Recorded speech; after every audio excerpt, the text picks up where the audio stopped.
Here's Dan Shapiro to help you find your edge, master your process, and own your future.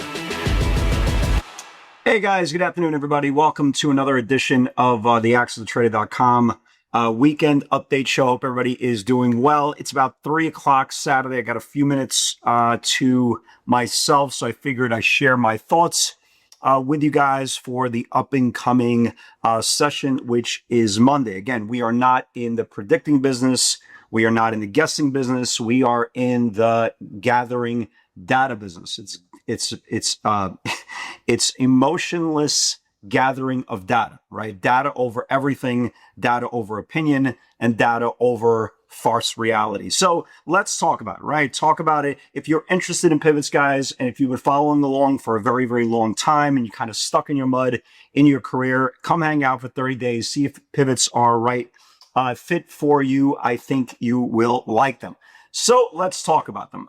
Let's start off with Donald Trump. Donald Trump is going to go down as one of the greatest hockey goalies of all time without playing goalie ever. What I mean by that is every single time, you guys kind of know this, every single time the market looks like it's about to fall off a cliff, he comes in with a kick save, stands on his head, throws the pads, throws the stick, and next thing you know, the market starts rally for the 88th consecutive time on Thursday, just when you think the market was about to fall off a cliff, and a lot of names look like they're about to fall off a cliff.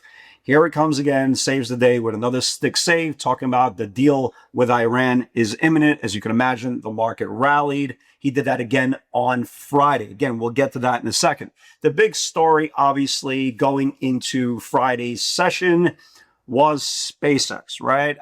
Everybody was talking about it. A lot of people were hyped about it. A lot of investment professionals looked at it kind of, okay, maybe for the next 15, 20 years. Maybe right now, not right now. A lot of bystanders. I was personally a bystander of the stock. Before I trade any stock, number one, you need to trade on data. When a company comes out with an initial public offering, there is no data, right? There's no supply, there's no demand, there's just right, a lot of stuff going on. And two things that I noticed. Okay, two things I noticed. First, I wanted to see how the stock was going to trade. Obviously, we knew the liquidity was going to be there because everybody and their grandmother wanted to participate.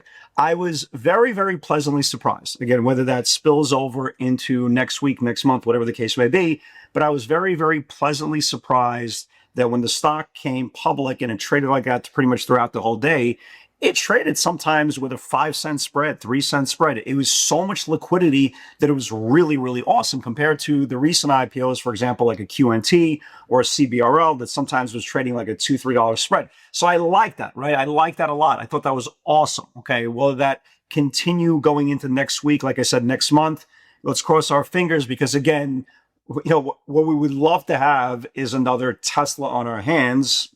Well, this is not that far away. But let's talk about the evaluation. I think this is where a lot of investment professionals looked at the company and said, well, maybe we like it down the road, but maybe not now. So here are some numbers, right? Here's some numbers to kind of consider. So the stock came public at $135 a share, initial evaluation of $1.7 trillion, which is really, really high. Raised $75 billion, obviously the biggest IPO in the history of IPOs. So here's where you see a lot of these tweets, down the road. Well, if you invested $1,000 in NVIDIA in 2000 and blah, blah, blah, you'd have $6.8 gazillion, right? So let's translate into present day. So if you invested $1,000 into the IPO at $135, and by the way, what I saw was, and I think you guys saw it as well, it looked like from the retail public, yes, the retail public got X amount, the percentage of the IPO, but it looked like the retail public got between like 1 and like 15 shares.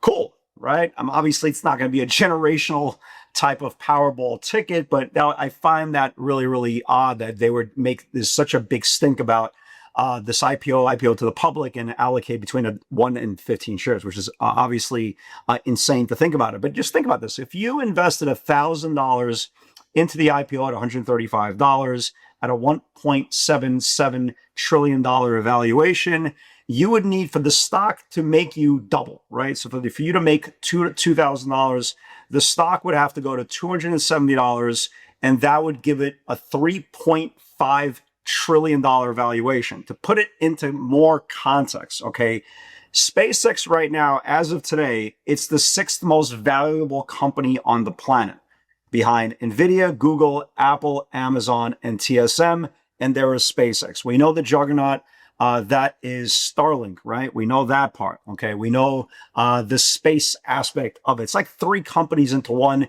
and now their AI version. So it's going to be very, very interesting to see with this type of valuation, can it hold on? Can it hold on for a couple of days, couple of weeks?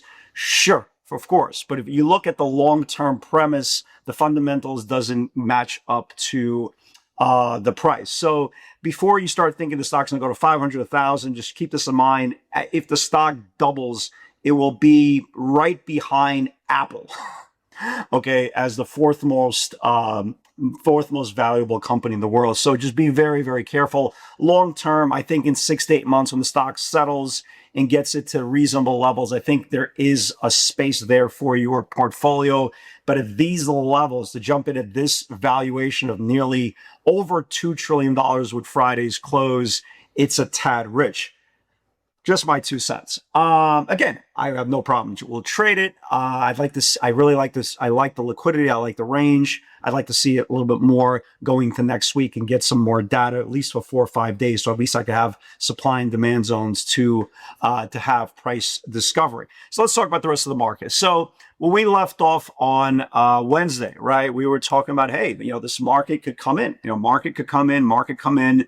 And the market was coming in once again. Trump again turned around and said, hey, the deal is almost done. We're not going to bomb them anymore. And as you can imagine, the stocks started exploding. Did all the stock explode? That's the whole point. A lot of the stocks did not participate. As much as the market rallied the last couple of days, and we had some really pretty good pivots on Friday, a lot of names continued to do absolutely nothing. And these are not small names. I mean, you go down the road, right? Palantir just can't rally. Microsoft can't rally. We talked about Meta, finally broke down, cannot rally. Amazon, right? Cannot rally. Google. Again, these aren't stocks that are just fly-by-night companies. These are the gorillas, right? These are the kings of the jungle. And it's very, very odd that people will turn around, look at the scoreboard and see, the market's rallying. Yeah, the market. Again, guys, you're not trading the market. Unless you're trading a specific ETF, whether it's a proxy of the QQQs, SPYs, or IWM, you're trading individual stocks. And again, what's worrying me is these stocks can't rally. Is it possible they all wake up this week? Absolutely, of course. And that's going to be a very, very important measure to see if they can do so. But the idea that the overall market is rallying is a little bit odd, considering that the leaders are not participating. So the stocks that are holding up really, really well, right?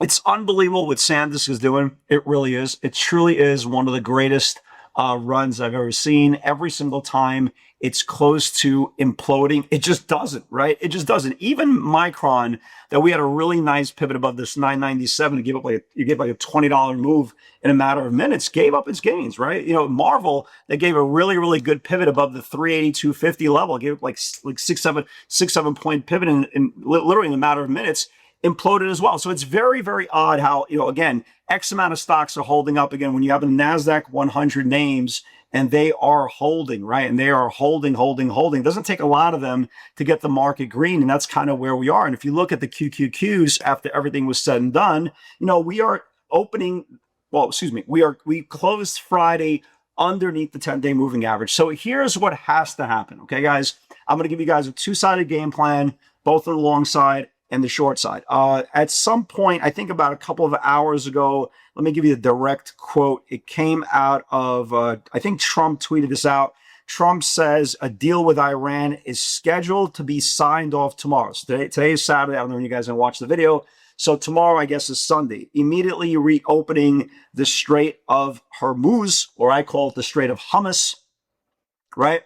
We shall see, said the blind man. We shall see. Again, we've been talking about a peace deal imminent for the last 3 months. So far, we're still talking about it. So here's what has to happen from the bull side, and here's what has to happen on the sell side. And you guys can make obviously your own decisions based on this data. Again, data over opinion. So we closed right underneath the 10-day moving average on the QQQs. For the market to go higher, or at least the QQQs to go higher, they have to reclaim back two areas. 724, right? 724 on the close, and for a little bit longer distribution, maybe on an intraday cycle, it needs to confirm 725.60. So write this down. 724 reclaims back the 10-day moving average, and 725.60s reclaims back the June highs correlating with the 20 and 10-day moving average. So if that happens, yes, the market will light up, okay? What has to happen for the bears to take kind of back control over a lot of the portion of the selling of last week? Well, the bulls have to give up the 5-day moving average. The 5-day moving average is roughly 711. Any close below 711 on the 5-day moving average. If you're a brand new investor or a brand new viewer to this channel, first of all, thank you very much for tuning in.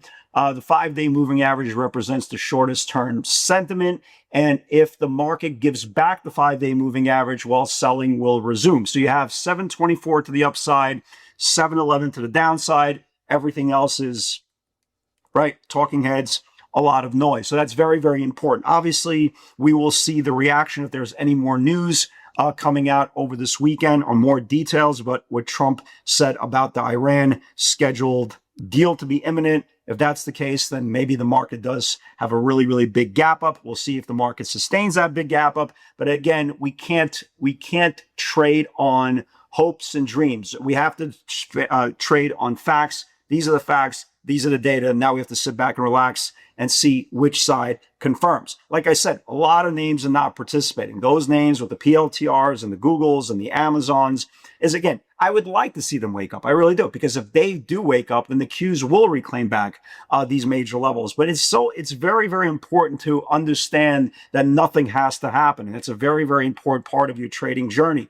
There's a big difference between what you want to see happen versus what is happening. It's your reality versus the reality that you actually have. So be very, very diligent of guessing, hoping, and praying. Stick to the data, stick to the facts, and be patient for the confirmation. So let me give you guys some ideas going into next week, right? Next week, let me give you guys some ideas. I would like to see NVIDIA kind of wake back up, right? NVIDIA continues to be like, well, it's obviously a phenomenal company. It's the highest valued company at 4.97 trillion. But let's be honest, it has underperformed the last 2 weeks as the market has continued to, done pretty well, for the exception of last weeks of selling. As you can see in the last 3 days, you had 3 days in a row that it got rejected back over the 50-day moving average. It lost the 50-day moving average, went lower. In the last 3 days, it tried to reclaim back the 50-day. I have a feeling if NVIDIA could get back above the 50-day, I think it's going to bring everything up with it. The question is, will it? So I'm definitely watching NVIDIA. If it can reclaim back the 50-day moving average, we can possibly get a pretty good move to the upside. Look at Best Buy. Yeah, I said it. I didn't stutter, right? Look at Best Buy. Is this a gorgeous chart or what? You had this big, beautiful gap up. You had a retracement, and now the stock looks like it's ready to go again. Beautiful looking chart. Look at Roku. We haven't talked about the stock in ages, but man, look at that. Look at that expanding channel. Look at that expanding candle. Hey, let's watch it, right? Let's watch it to see if there's a day two. Let's keep an eye on that. ARM behaves beautifully. Unlike Marvel and unlike the other semiconductor names that actually gave back their gains after gapping up on Friday, this thing closed very, very well. Let's continue to watch this thing this week, especially over Friday's channels. Intel, again, as everybody knows, the government took a big piece in Intel. Ever since the government's taken a big piece in Intel, Intel has flourished. Only reason Intel stopped on Friday was this upper Bollinger Band on the daily chart. Let's watch Intel, the semi, especially if NVIDIA starts reclaiming. If NVIDIA reclaims back the 50-day moving average, I think all these semis will start to light up as well. So let's definitely keep an eye on Intel above the upper Bollinger Band. And Tesla. Tesla gave us a really good pivot to the downside on Friday, and they gave us a really good pivot to the upside on Friday. So Tesla not only reclaimed back the 50-day moving average on Friday's reversal, it reclaimed back the 5 and gave back the 20-day moving average. The only thing left is this 10-day moving average. Now, is it going to be clean? It probably won't be clean, but the fact that Tesla reclaimed back 3 days worth of selling and getting back supply is a very, very big deal.